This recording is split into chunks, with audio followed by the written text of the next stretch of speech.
담임 목사님께서 하나님의 말씀을 선포하시겠습니다.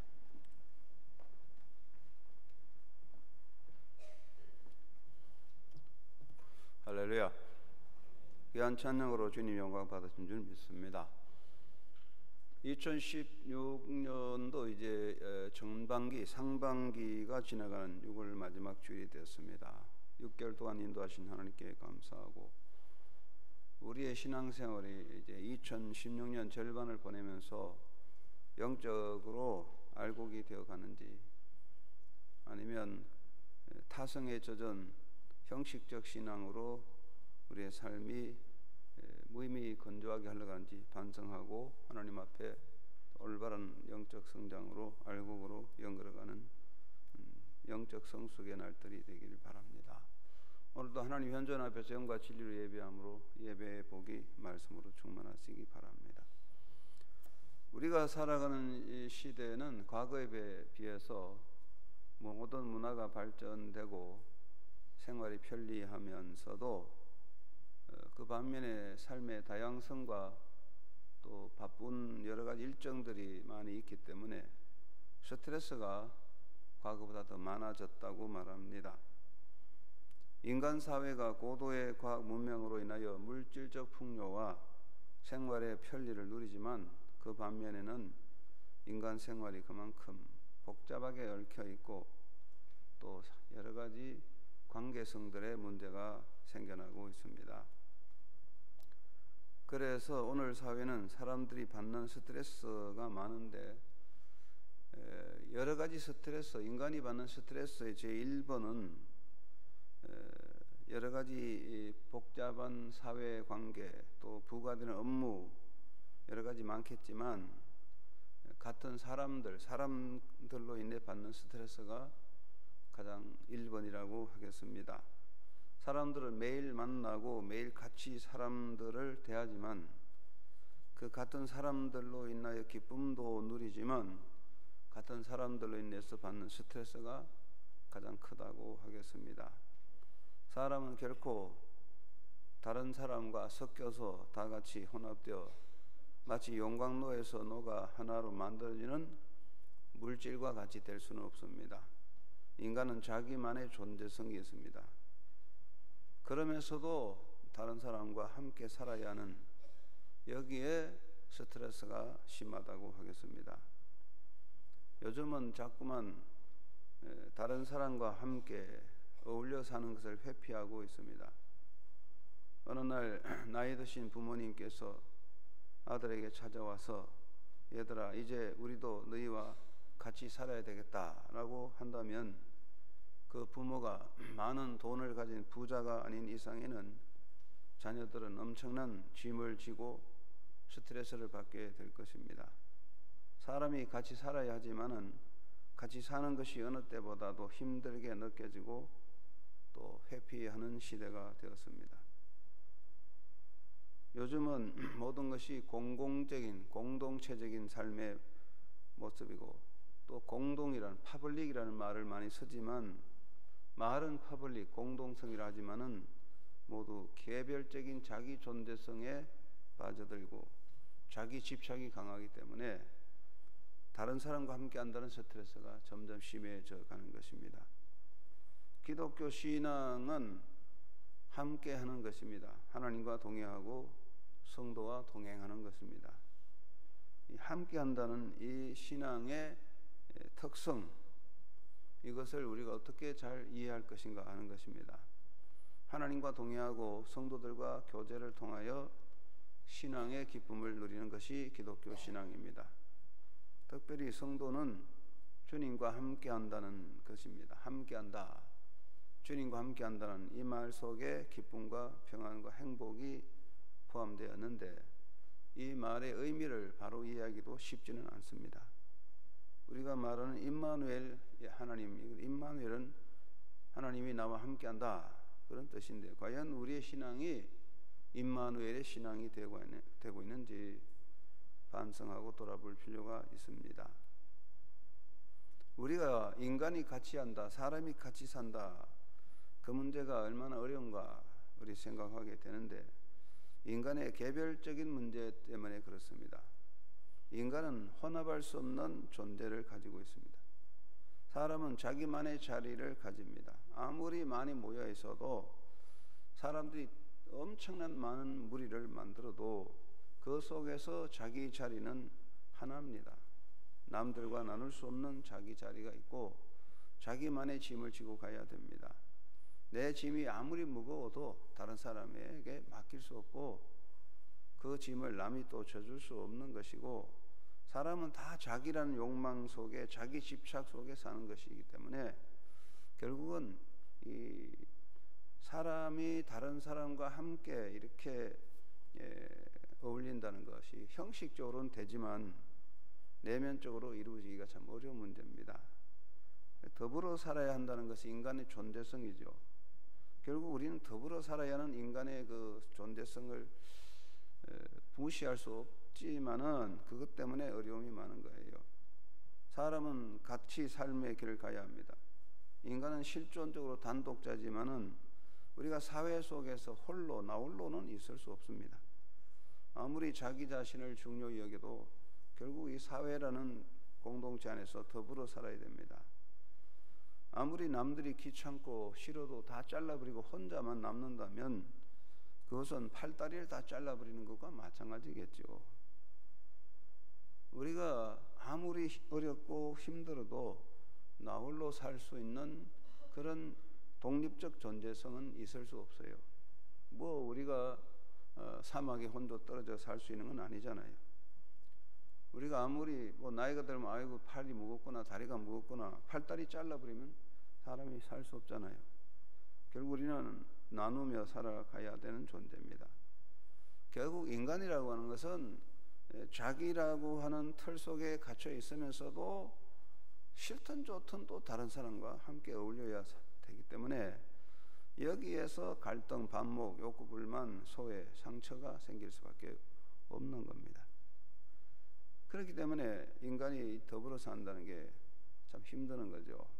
그러면 왜 이 같이 있다는 것, 함께 한다는 것이 인간에게 짐이 되느냐? 이게 우리 문제죠. 우리가 살아갈 때 짐이라고 하는 것은 무거운 겁니다. 내 짐도 지기 어려운데 사실 우리가 남의 짐까지 진다는 게 그렇게 쉽지 않습니다. 내 짐도 다 해결할 수 없는데 남의 문제까지 져줄 수 있는 여유는 없는 거죠. 부모들도 한때는 자녀의 짐을 대신 지고 가지만은 결국 부모도 자식에게 짐이 됩니다. 인간은 누구나 자기 짐을 지고 수고함으로 남의 짐까지 다 져줄 수 있는 그런 여유가 있는 건 아닙니다. 겉으로는 내가 남의 짐을 져준다 그러지만 실제로 자기 짐의 부담 때문에 다른 사람의 짐이 무거워집니다. 그래서 우리가 부모를 사랑하고 존경하지만은 그 부모의 짐을 진다는 것이 그렇게 쉬운 거 아닙니다. 부부간에 서로 사랑하지만은 결국 서로의 짐을 져준다는 것이 그렇게 쉬운 건 아닙니다. 그래서 우리가 사람이 같이 있다는 거, 함께 한다는 거 참 좋은 일이죠. 그러면서도 어려운 것이고, 더욱이 사람이 함께 한다는 데 어려움이 있는 것은 내가 남의 문제를 해결할 수 없기 때문이라는 것이죠. 서로 멀리 떨어져서 서로의 문제를 모르면 괜찮은데 가까워서 서로의 상대방의 아픔을 아는데 알면서 해결해 주지 못할 때 마음이 힘들잖아요. 인간은 다 함께 같은 존재성을 누리고 있어 인간의 허물과 약점을 알고 있어요. 그런데 내가 하나님도 아니고 슈퍼맨도 아닌데 상대방의 아픔을 어떻게 해결해 줄 수 있겠습니까? 상대방의 아픔을 알면서도 내가 도와줄 수 없고 그 문제의 해결자가 되지 못하는 것 자체가 상당히 스트레스가 될 겁니다. 어떤 사람은 물론 사람은 남들이 당하는 아픔을 보고 고소해야 하고, 잘하는 사람이 잘 되는 거는 배가 아프고 남들이 넘어지고 깨지면 아이고 좀 좋다, 그런 고소하다, 그런 마음에 우리 인간의 마음이 못된 본성도 있지만은, 그렇지만 또 우리가 같이 사랑하며 살다 보면 그 아픔을 가진 사람, 내가 사랑하는 사람의 아픔을 느끼고 그러면서도 해결해 주지 못하는 결국 인간은 인간이라는 그 틀 속에 있기 때문에 함께 있다는 것이 어려운 문제인 것입니다. 또 같이 한다는 것은 내가 손실을 입어야 되는 겁니다. 우리가 더불어 함께 산다는 것을 분석해 보면 우리가 무엇입니까? 내가 시간을 바치고 재능을 바치고 물질을 소비해야 되는 거죠.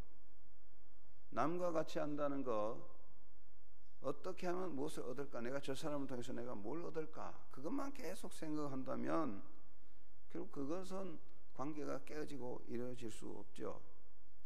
무엇인가 상대방을 통해서 내가 더 얻으려고 채우려고 하면 사기꾼이나 정치 몰입의 거지일 뿐입니다. 거지들은 사람을 만나면 저 사람의 호주머니 속에 있는 걸 어떻게 내가 빼낼까 그것만 생각하고, 정치꾼들은 사람을 만나면 어떻게 저 사람을 내 목적에 이용할까 그것만 생각하지 우리가 그 사람과 나누는 걸 생각하지 않는 거죠. 그렇기 때문에 정상적으로 우리가 사람이 산다는 게 뭡니까? 정말 우리가 더불어 정치꾼이 아니고 사기꾼이 아닌 이상 함께 산다면 내가 상대방을 위해서 시간과 재능과 물질을 소비해야만 되는 거잖아요. 내가 나를 희생하지 않고는 함께 산다는 공동체성을 지켜낼 수 없는 거거든요. 우리가 그렇기 때문에 사람들은 가능하면 멀리 떨어져 있지만 더불어 사는 걸 굉장히 힘들어하고 스트레스를 받습니다. 특별히 가족이든지 사랑하는 사람이 아닌 이는 우리는 현대사회는 점점 이웃과 인간관계의 회피성이 자꾸 많아져 간다, 그런 이야기입니다. 그래서 인간이란 게 우리 더불어 산다, 함께 한다, 너와 내가 함께 하는 것이 행복이다 말은 그렇게 하지만 함께 한다는 것이 굉장히 어려운 이야기입니다. 그런데 성경에서 말하는 주제는 함께 한다는 겁니다. 임마누엘, 하나님 나와 함께 한다. 과연 이것이 우리에게 얼마나 행복이 될까, 그런 이야기입니다. 공자의 제자가 공자에게 물었어요. 귀신을 어떻게 섬기는 게 좋겠습니까? 그러니까 공자가 경이 원지하라 그랬거든요. 신은 경배하지만 멀리 해라 그랬어요. 너무 가까이 하면 삶이 무너진다, 그런 이야기인데, 물론 여러 가지 의미가 있지만 이제 우리 기독교에서는 하나님이 함께 한다는 거예요. 함께 한다는데 종교적인 생각에서는 신과 좀 멀리 있는 거 아닙니까? 근데 우리는 하나님이 나와 함께 한다, 이게 과연 내게 무슨 의미가 있냐 생각을 해보는데, 어떻게 보면 하나님 너무 가까이 있지 말고 좀 멀리 있으면 좋겠다, 그런 생각을 할 수도 있겠죠. 그렇다면 과연 하나님이 나와 함께 한다는 무슨 뜻일까? 임마누엘이라는 말씀의 뜻이 뭐냐, 이걸 우리가 생각하게 되죠. 하나님은 함께 하신 하나님이라는 것입니다. 나와 함께 하지 않은 하나님은 나의 하나님이 아니잖아요. 그렇기 때문에 이 함께 한다는 것을 잘 생각해야 됩니다. 하나님의 약속을 보면 야곱에게 뭐라고 약속했냐? 내가 너와 함께해서 네가 어디로 가든지 너를 지키며 너를 이끌어 이 땅으로 돌아오게 하리라, 이렇게 말씀했죠. 모세에게 이제 가라, 내가 너 내 입과 함께 있어서 할 말을 가르치리라. 요수아에게 말씀하시기를 마음을 강하게 하고 담대히 하라, 두려워하지 말며 놀라지 말라, 네가 어디로 가든지 내 하나님 여호와가 너와 함께 하느니라 그랬죠. 이사야에게 말씀할 때 두려워하지 말라, 내가 너와 함께 한다, 놀라지 말라, 나는 내 하나님이 된다, 이렇게 말씀했죠. 하나님은 언제나 함께 한다는 것이죠. 여러분 솔직히 한번 물어봅시다. 정말 내가 너와 함께 한다, 어느 곳에 있든지, 네가 밥을 먹든지 잠을 자든지 생각 속에 함께 한다는 그 말씀이 여러분 행복입니까? 아니면 나는 하나님이 나를 너무 가까이 날 지키고 있다, 그렇게 생각합니까? 내가 너와 함께 한다는 이 말씀이 내 행복이 될 수 있어야 신앙생활 되는 겁니다. 어떻게 생각하면 하나님 너무 그렇게 가까이 계시지 마시고 좀 멀리 계시다가 내가 필요할 때만 와서 도와주세요, 내가 알아서 하겠습니다, 이런 생각을 할 수도 있겠죠. 도둑질하는 사람이 남들이 보는 걸 제일 싫어하잖아요. 그래서 우리가 못된 짓하고 악한 일을 할 때는 하나님 안 보는 걸 원하죠. 그렇죠? 오늘 찬양 열심히 했는데 안 그렇습니까? 내가 좋은 일 할 때는 하나님 좀 봐주시고 내가 못된 일 할 때는 하나님 좀 멀리 가 계세요. 그러죠? 그런데 성경은 내가 너와 함께한다. 어디로 가든지 내 입과 너의 입과 함께하겠다. 이렇게 말씀했어요. 이것이 하나님의 말씀이죠. 그러면서 하나님은 뭐라고 우리에게 요청하냐? 너도 나와 함께 있어라. 내가 너와 함께 할 테니 너도 나와 함께 있으라. 이렇게 요구하고 있습니다. 미가 선지자는 뭐라고 말하냐? 여호와께서 네게 구하시는 것이 오직 공의를 행하며 인자를 사랑하며 겸손히 하나님과 함께 행하는 것이 아니냐. 하나님이 원하는 건 겸손히 하나님과 같이 함께하는 게 그게 하나님이 원한다 그랬어요. 우리는 좀 하나님과 떨어져서 좀 내 마음대로 살고 싶은데 하나님이 원하는 건 함께 있자는 거죠. 내가 너와 함께 할 테니 너도 나와 함께 있어라. 이게 하나님의 요구잖아요. 그런데 이 함께 하시는 이 임마누엘의 역사가 예수님이거든요. 예수님은 사람의 몸을 입고 이 땅에 오셨어요. 내가 너와 함께 한다는 약속이 예수님을 통해서 구체적으로 이루어졌어요. 그래서 예수님은 나와 함께 하시는 임마누엘입니다. 예수님이 약속하셨어요. 세상을 떠날 때 제자들에게 뭐라고 말씀했습니까? 잘 있어라, 알아서 잘해라, 마지막 때 보자, 안녕, 이렇게 하지 않고 내가 세상 끝날까지 너희와 항상 함께 있으리라, 이렇게 말씀했거든요. 임마누엘이라고요. 이 말씀이 예수님의 말씀이죠. 세상 끝날 때까지 너희와 항상 함께 있으리라. 항상 함께 있으리라. 이 말씀 무슨 뜻입니까? 착한 일을 할 때도 함께 있고 못된 일을 할 때도 함께 있고 네가 나를 사랑할 때도 함께 있고 네가 나를 미워할 때도 함께 있겠다, 뭐 그런 뜻이겠죠. 우리 마음이 어떻습니까? 예수님은 너무 그러지 마시고 내가 알아서 할 텐데 때때로 와서 도와주세요, 이렇게 너무 내게 간섭하지 마세요. 우리 마음을 먹을 수 있지만 예수님은 세상 끝날까지 함께 있다고 약속했는데 이 말씀이 정말 아멘이 되면 신앙이 기쁨이고 이 말씀이 부담이 되면 신앙생활이 올바르지 않겠죠.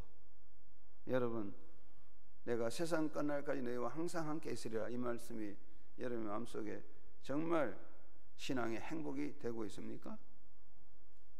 거짓 없는 진실로 정말 하나님 나와 함께한다, 임마누엘, 이 말씀이 여러분의 행복이 되는 신앙자가 되기를 바랍니다. 시에나의 성녀 캐들이라는 성녀가 있었는데 그런 전설이 있어요. 캐들린 수녀는 몹시 고통스러워서 너무 힘들어서 어느 날 언제나 나와 함께 하신다고 말씀하시던 주님께서 내 심장이 찢어질 만큼 괴로운 이때 도대체 어디 계십니까? 그렇게 부르짖었고 울부짖었더니 그 마음속에 주께서 말씀했대요. 나는 지금 너의 심장 속에 있노라. 그랬. 그 심장이 찢어지고 깨질 것 같지만 그 고통스러운 심장 속에 예수님은 나와 함께 고통을 당한다는 거죠. 성경은 말씀하시죠. 우리가 평안하고 잘 나갈 때도 함께 있지만 내가 괴로움을 당하고 아플 때도, 심장이 찢어지고 깨질 때도 예수님은 내 속에서 같이 그 아픔을 누리고 계신다는 거죠. 그러면서 예수님 뭐라고 요청하십니까? 내게로 와서 내 안에 거하라. 예수님은 내가 너와 늘 함께 하겠다, 그 대신 너도 나와 함께하고 내 안에 있으라, 이렇게 말씀했죠. 마가복음 3장 14절에 예수님이 제자를 부르셨는데 제자를 부르실 때 뭐라고 했습니까? 이는 자기와 함께 있게 하시고 함께 있으려고 제자를 부른 거예요. 내가 함께 있기를 원한다 그랬어요. 예수님은 하나님이시고 모든 만물의 주인이시지만 그래서 함께 있으려고 12제자를 부르셨어요. 그래서 신앙생활은 무엇입니까? 하나님 나와 함께하고 나도 하나님과 함께 손잡고 가는 거, 그게 신앙생활입니다. 그게 임마누엘이에요. 하나님 아버지, 하나님 이제 보좌에 계세요. 너무 복잡한 세상에 오지 마시고 우리가 알아서 할 텐데 필요할 때마다 와서 도와주세요. 이게 신앙생활 아니거든요. 우리가 그러죠. 잘 나가고 뭐 만사 형통할 때는, 내 마음대로 될 때는 하나님 없어도 되죠. 그러다가 뭐 어려움을 당하면 하나님 좀 도와주세요. 그래서 우리가 그러잖아요. 하나님 잘 나갈 때는 뭐 우리가 알아서 하겠습니다. 힘들 때 와서 도와주세요. 그러나 그것이 신앙생활은 아니죠. 성경은 임마누엘, 내가 너와 함께한다, 너도 내 안에 거하라, 그렇게 말씀했어요. 여러분 정말 임마누엘의 신앙이 되시기를 주의 이름으로 축원합니다. 언제나 우리가 하나님이 함께한다, 그리고 나도 하나님 안에 있다, 이것이 임마누엘의 신앙입니다. 하나님 나와 함께 있고 나도 하나님 안에 있다. 예수님 안에서 예수님과 함께 살아가는 임마누엘의 행복자가 되어 그 열매가 풍성하시기 바랍니다. 그러면 왜 예수님 굳이 우리와 함께 한다고 했을까?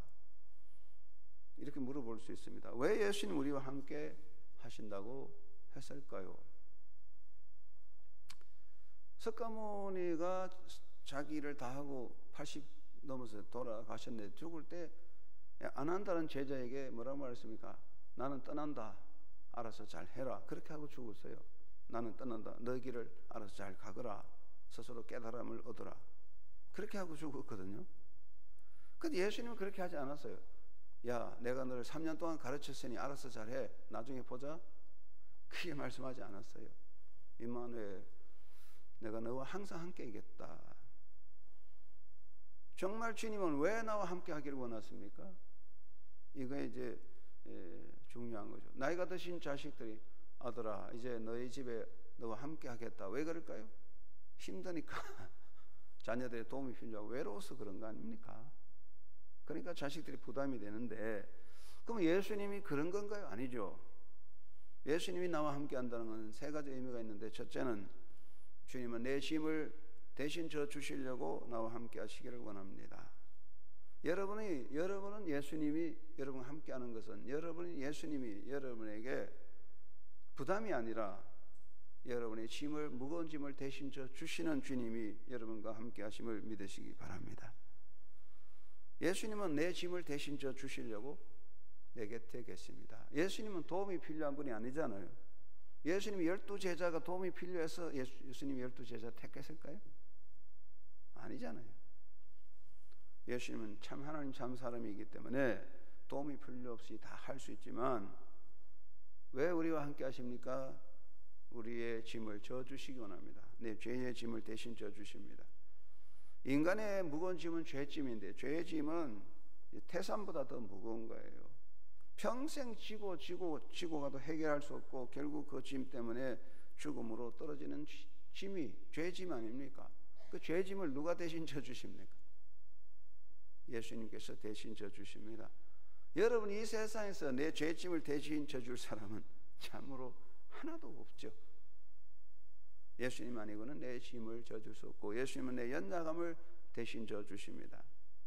우리의 모든 연약, 실수, 부족, 모자람, 허물, 약함도 예수님이 대신 다 해결해 주시고, 나의 질병조차도 해결해 주십니다.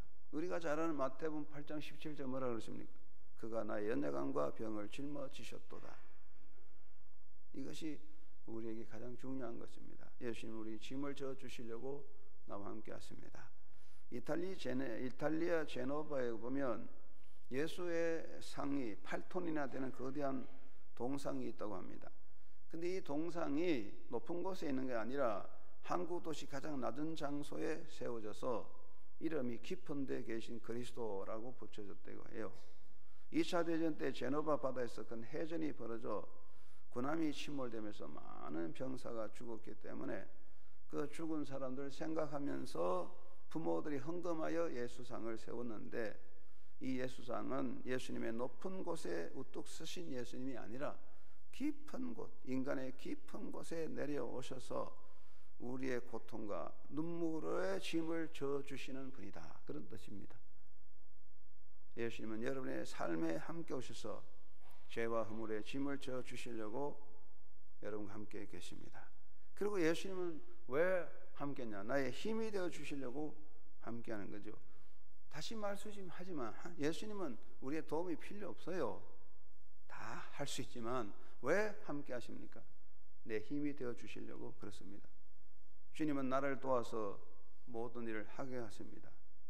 여러분, 축구를 보시죠. 축구를 보면 골을 넣는데 아무리 골을 잘 넣어도 혼자서 되는 거 아니잖아요. 누군가 골을 잘 배달해 줘야 돼요. 그 어시스트를 잘 해줘야 돼요.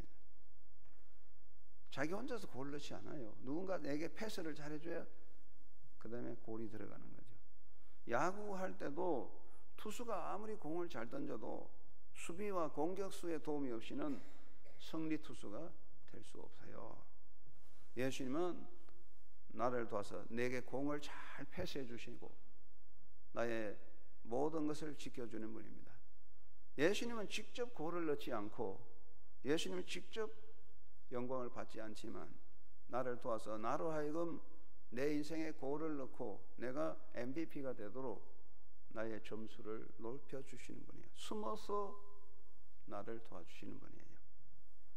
어린아이들이 엄마 아빠와 함께 있고 어린 아들이 아빠와 함께 무거운 짐을 나를 때 잘 마치고 기분이 좋아서 엄마 내가 오늘 이 짐을 다 옮겨서 그러면 아빠가 아 참 잘했다 내가 큰일을 했구나 칭찬하죠.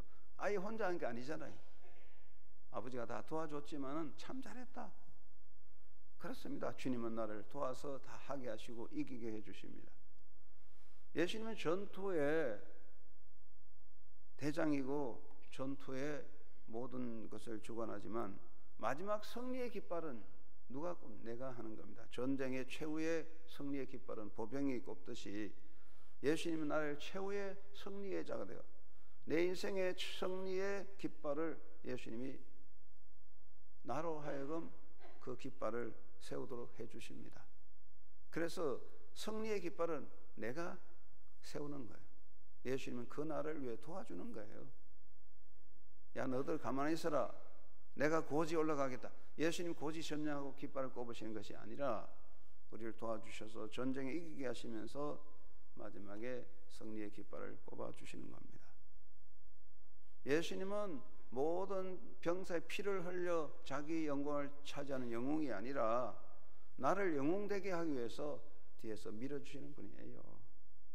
예수님이 나와 함께하기 때문에 내가 인생의 승리자가 될 수가 있습니다.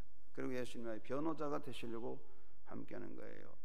대기업에는 엄청난 변호사들이 도와줍니다. 예수님 나의 변호자가 되어서 끝까지 지켜주십니다.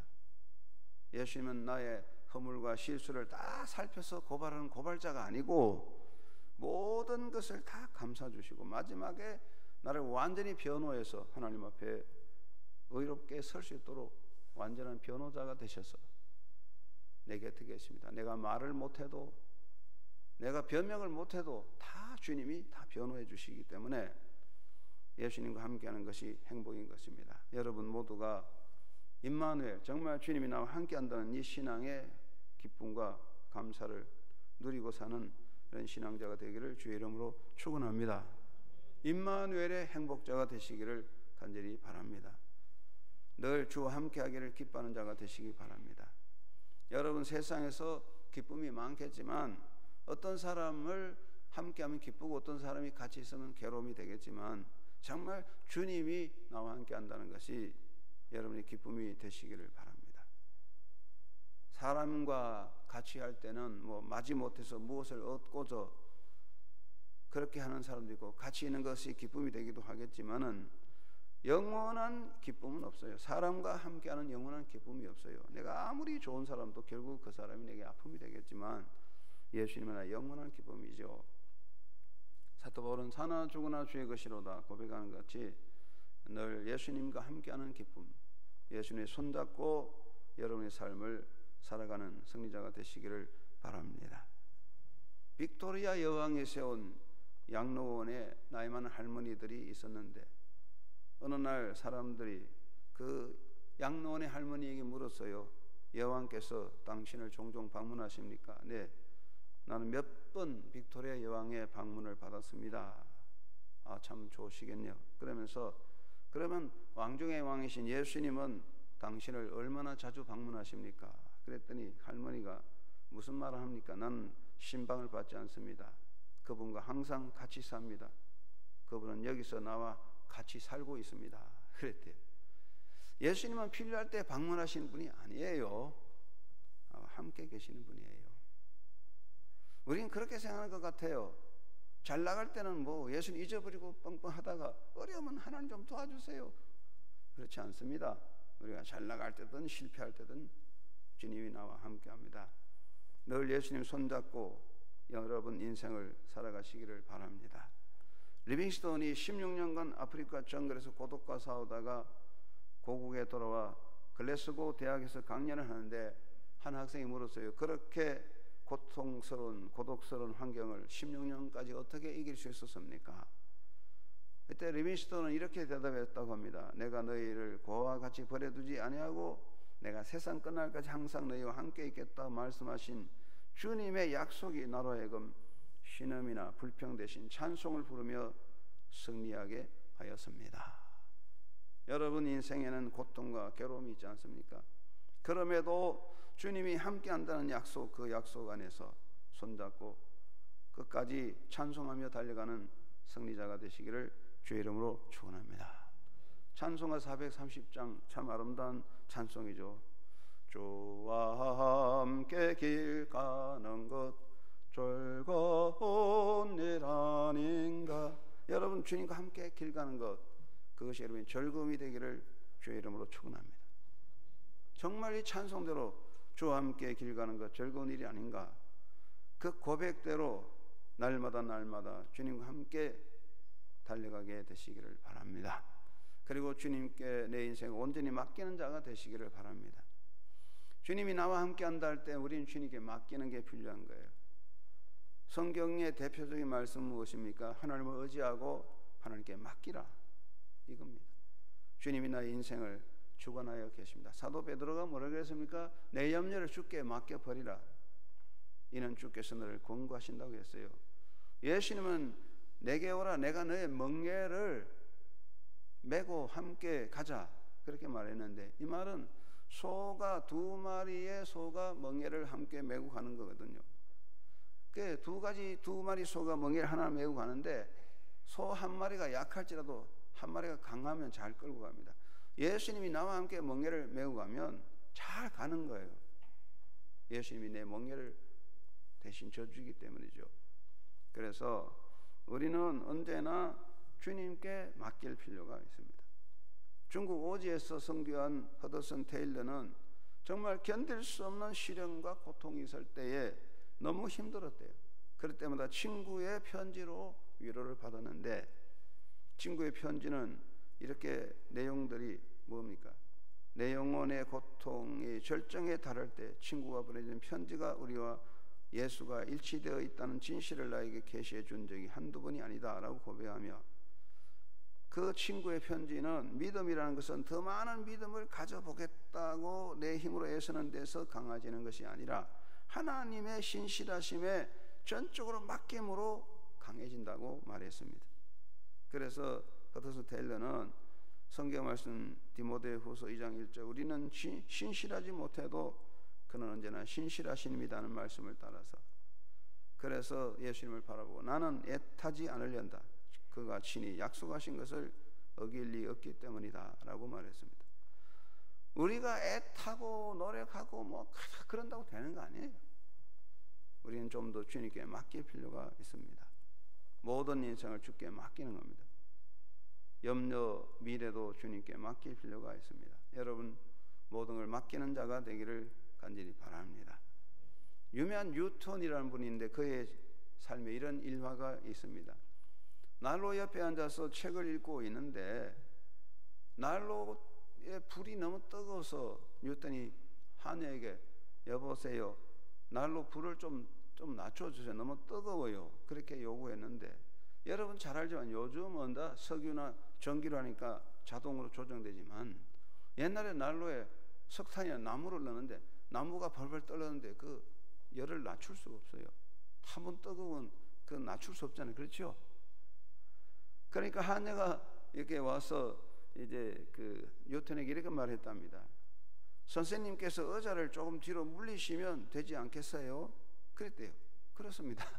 난로불이 너무 뜨거운 의자를 좀 뒤로 물리면 되는데 뉴턴은 책을 보느라고 그런 생각도 못했죠. 천재적인 머리를 가진 사람도 그런 생각을 못하고 난로불을 좀 낮춰달라고 했대요. 그렇습니다. 난로불이 뜨거우면 뒤로 조금 물러나면 아주 편안하게 되는 거예요. 너무 뜨거운 물에 붙어가지고 옷이 탄다 뜨겁다 불편할 것 없이 한 발짝 물러나 보세요. 편안해져요. 따뜻해져요. 그렇지 않습니까? 여러분, 때로는 한 발자국 물러날 필요가 있습니다. 내 인생의 문제에 너무 각각에 붙어가지고 자식들의 문제, 모든 인생의 문제 딱 붙어 난로불에 붙어서 뜨겁다고 하듯이 붙었습니다. 여러분, 아무리 여름에 시원해도 얼음 덩어리 끌어안고 있어 보세요. 여러분, 시원합니까?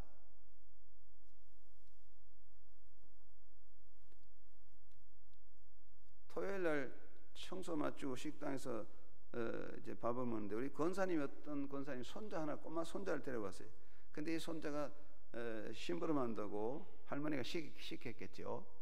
이제 냉수를 이제 찬 냉수를 2개 들고 와서 목사님들에게 서비스를 하더라고요. 아, 고맙다고 했더니 그 아이가 뭐라는지 압니까? 손이 너무 차가워 그래. 차가운 냉수 2잔 들고 오니까 손이 차갑다 이거예요. 여러분, 아무리 여름에 더워서 냉수가 좋아도 얼음을 끌어안고 있으면 안 되잖아요. 손이 시렵잖아요. 그렇습니다.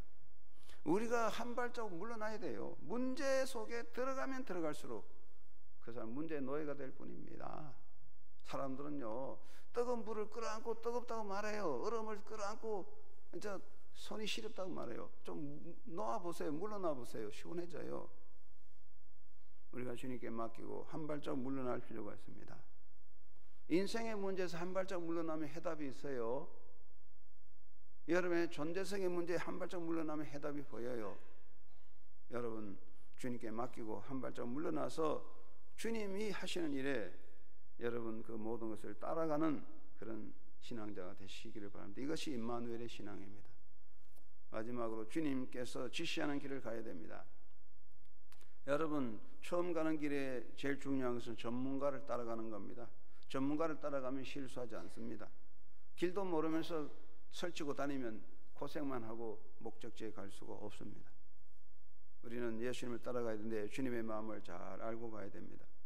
주님이 원하시면 잘 행해야 됩니다. 우리가 하는 옛말이 있습니다. 주님이 원하는 대로 하자. 주 동하면 나 동하고 주 정하면 나 정하네. 요즘 안 부르지만 옛날에 그런 노래. 주 정하면 나 정하고 주 동하면 나 동하네. 옛날 노래도. 예수님이 조용하면 나도 가만히 있고 예수님 움직이면 나도 움직이자. 그게 좋은 말이에요. 그게 임마누엘 신앙이에요. 예수님은 가만히 있는데 나 혼자 설치고 돌아다니고, 예수님은 움직이는데 나 혼자 누워 자면 안 된다고요. 이건 잘못된 거예요. 오래전에 이태리아와 프랑스 국경지역인 몬데인에서 엄청난 기차 사고가 났어요. 크리스마스 때가 되어서 휴가철이 돼서 1200명의 불란서 군대가 특별 휴가를 받아서 고향으로 돌아가게 되는데, 너도 빨리 고향에 가겠다고 다 기차역에 모여서 기차를 탔는데, 기관사가 인도자에게 이 기차가 사람이 너무 많이 타서 위험합니다. 급경사나 커브길을 견딜 수 없습니다. 미안하지만 다 갈 수 없습니다. 그러니까 인솔장교가 총을 빼내서 무슨 소리 하냐? 우리 군인들이 휴가를 맡아서 고향 가는데 멈출 수 없다. 무조건 가야 된다. 나라를 위해서 희생한 군인들을 위해서 가야 된다고. 그래서 총을 겨누고 하니까 기관사가 어쩔 수 없이 그 많은 군인들을 다 태우고 1200명의 군인을 다 태우고 갔는데 중량이 너무 넘쳤습니다. 결국은 급경사에 도달하니까 기차가 무거워서 급경사에 속력을 줄이지 못하고 그래서 추락해서 어마어마한 사람들이 죽었어요. 그렇습니다. 여러분, 내 생각대로 하는 게 좋은 것 같지만 가다가 낭떠러지 떨어지는 거예요. 주님이 가라면 가고 주님이 쉬라면 쉬세요. 주님의 마음을 읽어서 주님이 원하시는 길을 가야 합니다. 우리는 뭐라고 주님이 말씀하셨습니까? 예수님은 베드로에게 뭐라고 했습니까? 너는 나를 따라오라. You must follow me. 주님을 따라가는 거예요. 내 마음대로 가려고 하지 마세요. 주님과 함께 주님의 뒤를 따라가는 임마누엘의 신앙자가 되기를 주의 이름으로 축원합니다. 말로만 임마누엘 하지 말고 정말로 임마누엘이 나의 행복자가 되는 여러분 되시기 바랍니다. 오래전에 미국에 윌리엄 허스트라는 분이 살았습니다. 이 사람은 신문 편집자고 언론인이면서도 고미술품을 수집하는 고미술품 수집광이었습니다. 그는 많은 것을 수집했는데 유럽의 왕가에서 사용하는 신기한 도자기가 있다는 것을 알게 되고 그 도자기가 탐이 났어요. 그래서 여기저기 돌아다니면서 그 도자기를 사려고 추적해 보니까 3년 전에 누가 그 도자기를 사갔다는 거예요. 누가 그렇게 샀냐? 그래서 그는 미국 언론 관계 모든 정보를 다 수집해서 누가 그 도자기를 사갔냐고 조사를 쭉 해봤습니다. 했는데 결과로 알고 보니까 그 도자기를 3년 전에 사간 사람은 아무도 아니고 바로 자기 자신이에요. 윌리엄 허스트가 3년 전에 그 도자기를 사갔다고 기록되어 있습니다. 이 사람은 그 도자기를 3년 전에 사가지고 집에 갖다 놓고는 잊어버린 거예요. 여러분 예수님을 다 발견했죠? 예수님 모시고 있죠? 근데 어느 구석에 처박아 놓고 있습니까? 윌리엄 허스트 그 값진 도자기 갖고 싶어서 3년 전에 샀어요. 그리고 어디 갖다 놨는지 몰라요. 그리고 또 찾으러 다닙니다. 여러분 예수님 찾으러 다니십니까? 지금도 주님 나와 함께 하세요. 그렇게 말합니까? 그게 신앙입니까 그게? 임마누엘 신앙, 주님과 함께하고 주님의 손잡고 지금 계신 주님의 은혜, 그 사랑의 보화를 누리고 살아가는 삶이 되기를 주의 이름으로 축원합니다. 하나님 아버지, 임마누엘의 신앙으로 살아갈 수 있도록 정말 임마누엘의 신앙자의 깊이를 깨닫게 하여 주시고 그 신앙의 기쁨을 누리게 하여 주옵소서. 예수님 이름으로 기도드립니다. 아멘.